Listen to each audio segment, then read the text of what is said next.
SPF кремнен сізге комедон шығып кетіп жатқан болса, бұл видео сізге арналады. Қазіргі уақытта SPF сезоны және көп ханымдарға комедон шығып кетіп жатыр. Не үшін екенін анықтайық. Ең бірінші ол SPF-тің құрамы.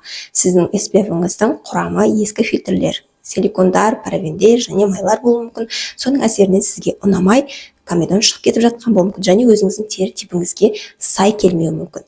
Екіншісі ол поделка болуы мүмкін. Қандай да бір оригинал өнімнің поделкасы болады, соған ұрынып қалған болсаңыз, оның составы өтірік болады және ол сізге ұнамауы мүмкін.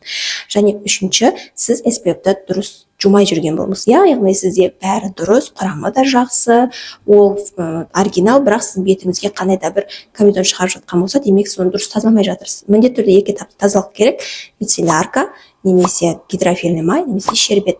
Одан кейін міндетті түрде өз пенкаңызбен жуып тазалап тастайсыздар. Сол кезде сіздерге комедон шығармайтын болады. Жалпы бет күтіміне қатысты ақпараттарды менің парақшамнан таба аласыңдар. Менің парақшама тіркеліп қойыңдар, алдағы уақытта көптеген пайдалы ақпарат болады.